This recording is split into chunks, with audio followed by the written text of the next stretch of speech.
Let's start with the obvious. Meghan Markle knows exactly what she's doing when she posts on social media. Nothing is random. Nothing is careless. Every word, every photo, every caption, it's crafted. Which is why her so-called birthday tribute to Prince Harry raised more eyebrows than it won smiles. Instead of a warm family shot, or even a candid glimpse of their life together in Montecito, Meghan posted an old military photo of Harry. Not from their marriage, not even from the time they were dating. A throwback from years before she ever met him. And the caption? Just 3 words. "Oh, hi, birthday boy." That's it. No heart emoji, no loving words, no acknowledgement of their children, their journey, their so-called battles against the institution. Bare, cold, minimal. Now, on the surface, some fans might brush this off as quirky or playful. But royal watchers and commentators saw something different. A passive-aggressive signal, a message beneath the surface. And when experts start saying Harry is Meghan's spare in marriage, not just in his royal family, you know there's more to unpack. So buckle up, because in this exposé, we're going to cut through the gloss and the PR and expose what Meghan's post really tells us about the cracks forming in her Montecito kingdom. Stay with me, because by the end of this, you might see why the simplest birthday post could actually be the loudest alarm bell yet. First, let's look at timing. Harry had just come back from a 4-day solo trip to the UK. During that trip, he reunited with his father for a brief tea, made public appearances at charity events, and even hinted that he might want Archie and Lilibet to spend more time in Britain. It was his moment, his chance to shine as a royal again, without Meghan by his side. And the press. Oh, the press loved it. Harry was back in the spotlight, and Meghan wasn't in the frame. So, what happens when he returns home to Montecito? Meghan posts a photo of Harry from before he ever knew her. A younger Harry. A stronger Harry.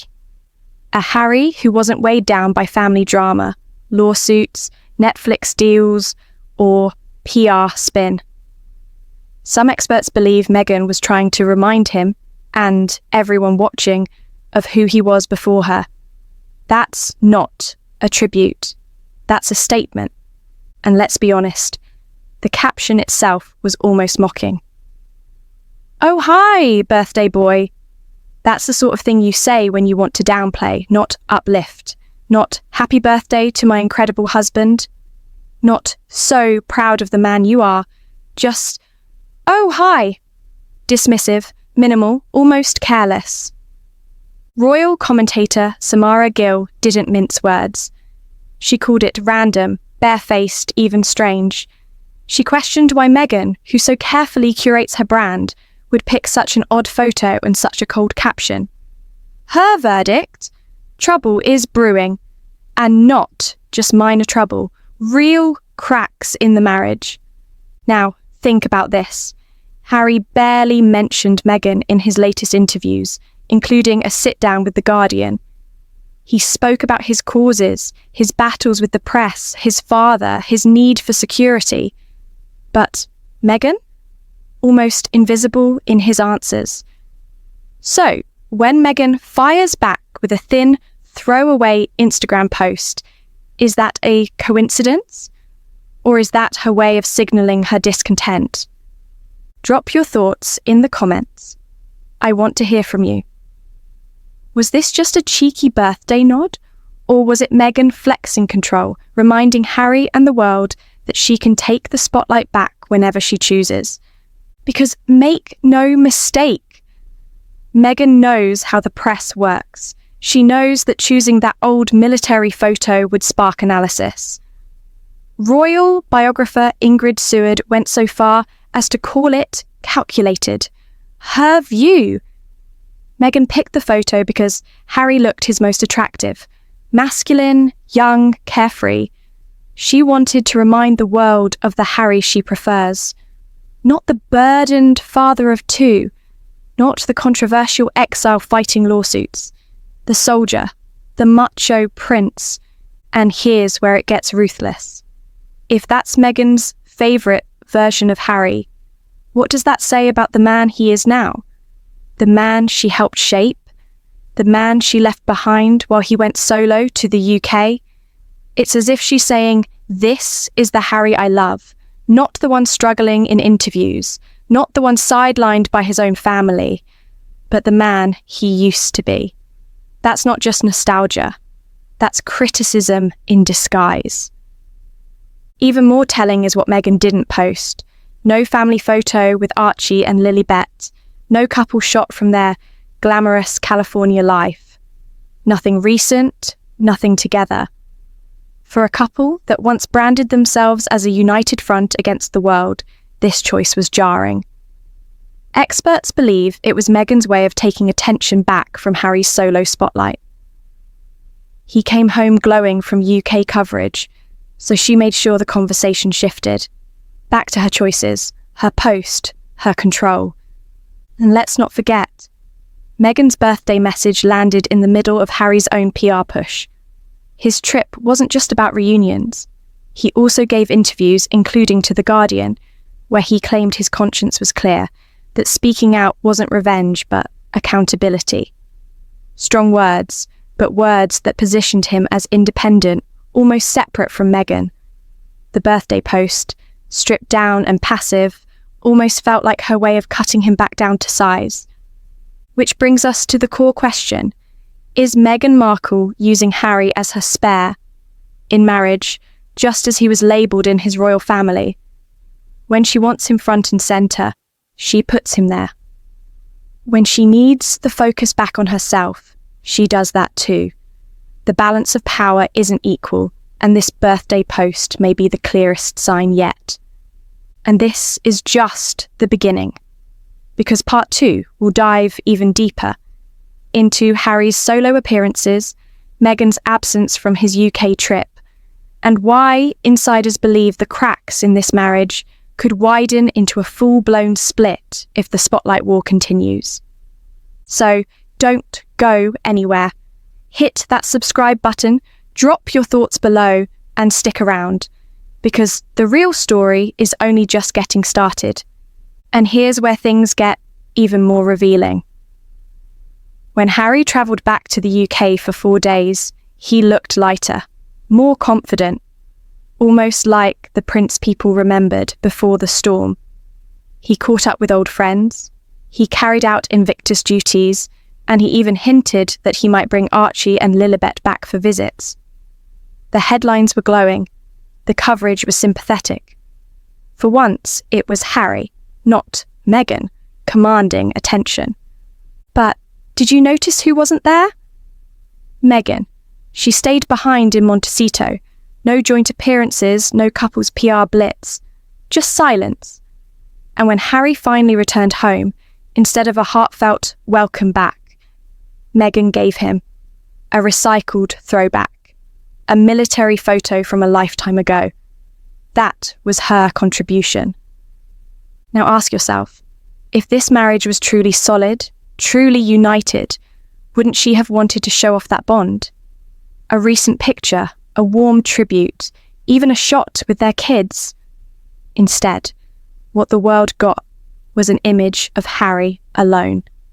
Alone in a past version of himself, stripped of the present, stripped of his wife and family. For experts, that wasn't an accident. It was a calculated message.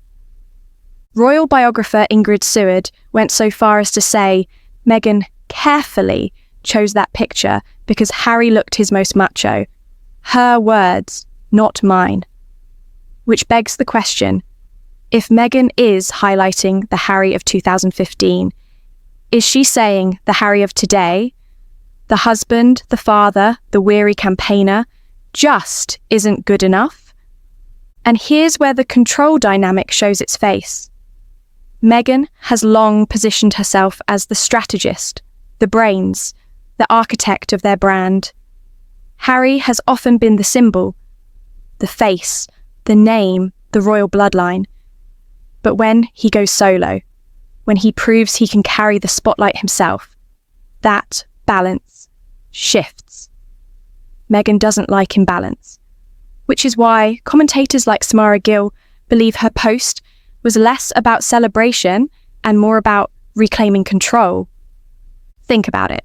Meghan didn't want Harry's UK trip to stand unchallenged. She needed to put her stamp on the narrative, and she did it with the coldest kind of intimacy. A public birthday post that read more like a reminder than a tribute. Her way of saying, don't get too comfortable out there. I still control how you're seen. And Harry? He doesn't seem to be pushing back. In interviews, he's careful. Too careful. With The Guardian, he spoke passionately about his causes, about accountability, about setting the record straight.